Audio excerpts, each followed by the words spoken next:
Welcome to the Emotional Fitness Club podcast. We are just 10 minutes away from a great day every day. I'm your host, Levi, otherwise known as the Mind Body Guy.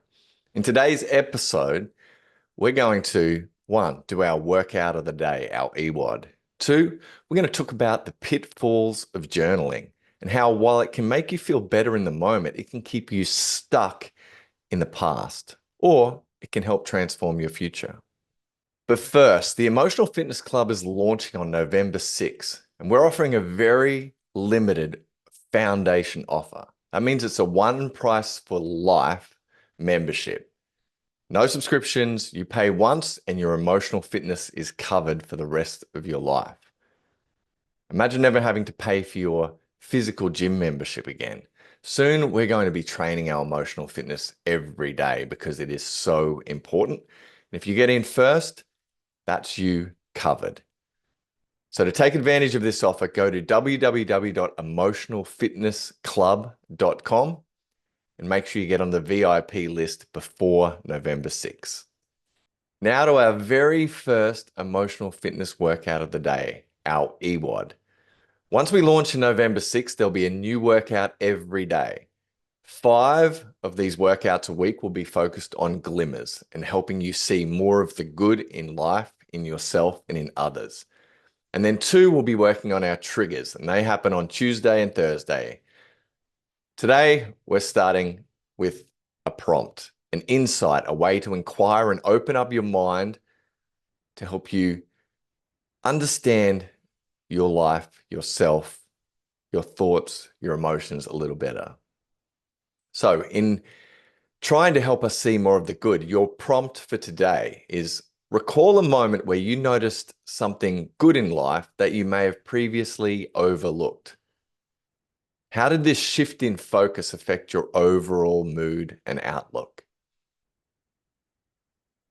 So the purpose of this prompt is to try and practice, again, helping us seek out and see more of the good in life. Most people in life always their initial reaction is to see the negative. How will this hurt me? How will this screw me over? How am I disadvantaged?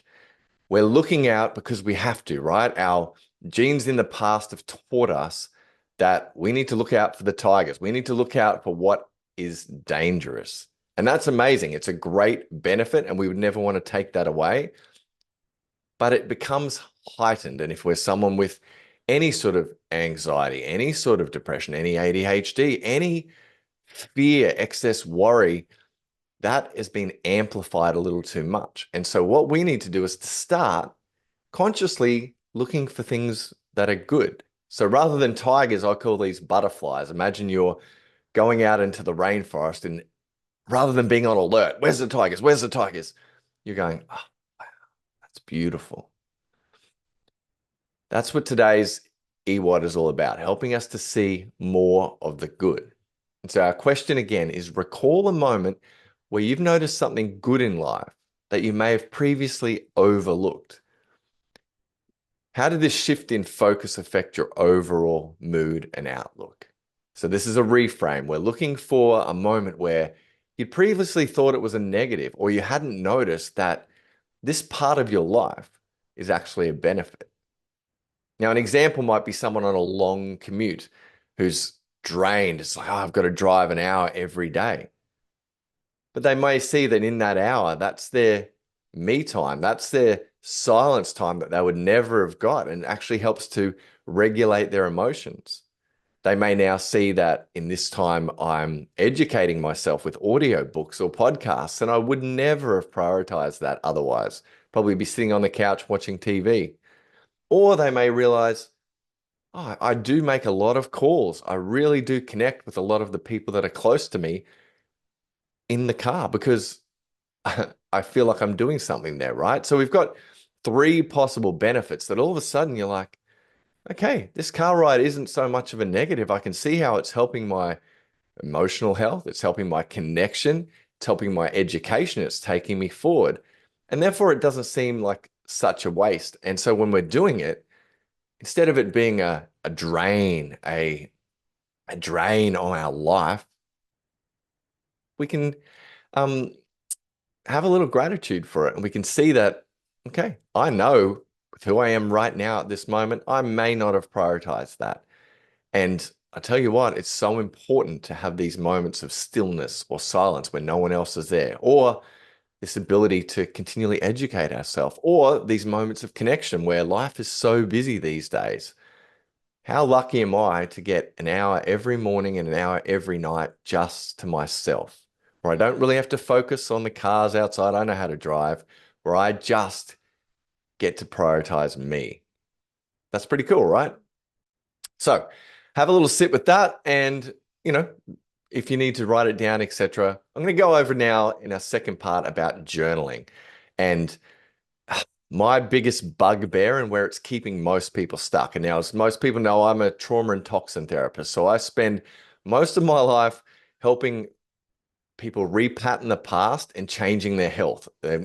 How your cells and how your brain and your subconscious attach to the past really determines your current emotional health, but also the way that I work with people, your current physical health. So whether you've got endometriosis, an autoimmune disease, anything, it's normally something that the body has created to try and help you manage that. And when we remove the need of the body to have this disease, it goes.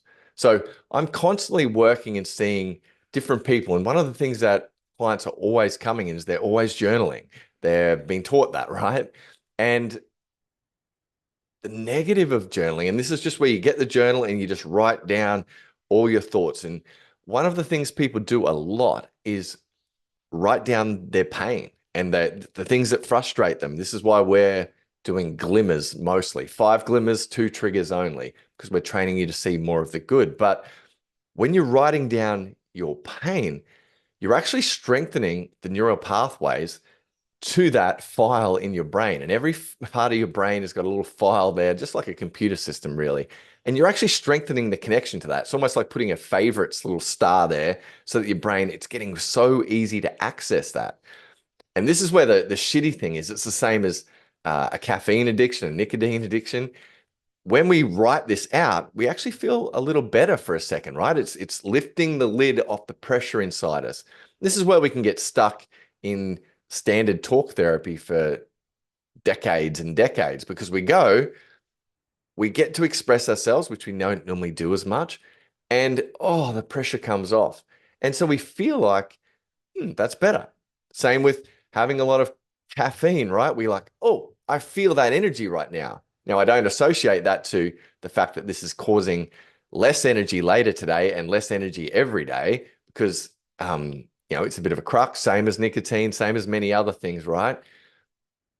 But journaling can keep us stuck. And this is why I've got 3 rules with journaling and 3 rules to help, the reason we journal is just to help us feel a lot more calm and to help us move through things. But first, most importantly, we want to dump or declutter. And that is where we want a standard person's journal where you've just got a big notebook if you want, or a program, and you are just writing stuff down. We're trying to declutter that. Now, for this step, you don't actually even need a journal. You can just sit with your thoughts, but you need to be in silence. And this is where most people really let themselves down. They're always filling their space. If they're not on social media, they've got music on. If they haven't got music on, they've got an audio book, they've got a podcast, or they're talking to somebody.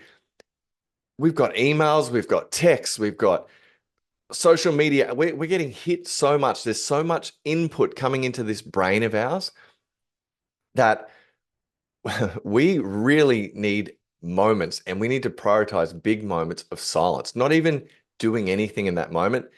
And this is where when we've got a build-up where we haven't dumped or decluttered our brain, and people try and go and meditate, of course, imagine when you stop and you put yourself in stillness for a second and there is just months and years of shit pushing up. Of course, your brain's going to go nuts. And everyone's like, I can't do that because you've missed a really important first step. But when we get to journaling, this is where most people really screw themselves over. They stay at this point. They stay at dumping my thoughts. And what it's doing, it's just like you've heard about habits where if we do something more and more, the neural pathway gets stronger and stronger and it just becomes automated. When we keep writing the same pains, talking about the same problems, going over the same reasons why our life's difficult, why I've been affected, why I'm triggered, why this person's taking advantage of me, etc., that becomes strengthened. And that is incredibly dangerous. It's one of the first things I always get people to stop and make sure that they do these next two steps. So number one is that dump and declutter. And you don't even have to journal it, but you just got to get it out. So you need space with no input into your brain, right? You need to be no notifications, no nothing, that no one can get a contact of you. Once you've done a bit of a dump, and once you get good at these dumps and these decluttering, the next site is we want to be prompted to inquire. And this is what this prompt today, our first EWOD is. And some of our EWODs are going to be journaling prompts. Some will be mindfulness activities. Some of them be other little ways to move energy or stuck or blocked energy in our bodies. But so we're going to go through this again. Recall a moment when you've noticed something good in life that you completely previously overlooked. You hadn't seen how it had been serving you previously. How did, once you notice this change, shift the focus in your overall mood and outlook? And it always does, right? Which means, gee, it's beneficial to start trying to look for things. Look for the things that you go, I don't know why I do this every day, because we never do anything that's not to our greatest benefit. And I'll talk about this more in future episodes, but if you're doing it regularly, it means there is a benefit. If it's not a benefit to your conscious, it's a huge benefit to your subconscious, which means it's more likely there to keep you safe. Highlighting that, becoming aware and going, aha, it is my greatest benefit. I see why I do it. That gives us a path to either appreciate it more or appreciate it for the moment and go, thank you, brain. Thank you for doing this for so long. Up till this moment, I've needed this behavior, this action, this inaction, this trait. But now, not so much. And I'm going to work to no longer require this behavior in my life. So we dump and declutter. We prompt and we inquire. And then most importantly in journaling, and this is where nobody does this, we want to grab insight and take action. So rather than staying stuck in the past, we've dumped it all out. Now we've got some prompts and insight to inquire within ourselves, right? Ask ourselves some questions, go a little deeper, think about something and try and reframe, understand a perspective, just feel where it feels in our body. There's so many different insights that I'll be doing with you, and then, or inquiries. And then finally, what is the insight? How does this change how I've been seeing things? Or where am I going to take this? What can I action? Because if I don't action something, I stay the same, right? And not only do I stay the same, if I stay in journaling dump land, not only do I stay the same, but that pathway, that negative pathway stays and gets stronger and stronger, which makes me more bound to the past, more bound to my trauma, more bound to my pain. And that's disappointing. So I hope you've enjoyed the very first Emotional Fitness Club podcast. I'll be back tomorrow with Trigger Tuesday, which is going to be, focusing on a trigger and helping us reframe that, working with some things there. Leave some comments. I'd love to know what you think of the first episode. And I'll be back and I'll see you very shortly. So I hope that's been beneficial, insightful. I'm going to be back again tomorrow for Trigger Tuesday, where we're going to do another EWOD, Emotional Fitness Workout of the Day, to help retrain, reframe, open up your brain so that you can live a more calm, centered, purposeful life. And finally, don't forget, get on that VIP list. The Emotional Fitness Club is launching. Everything that I'll be going over soon is launching on November 6th. And you've got a chance right now to claim one of our very limited foundation memberships. One price, no subscriptions, one price for life. You never have to pay for your emotional fitness again. So to get on that VIP list, go to www.emotionalfitnessclub.com. I'll see you tomorrow. Bye.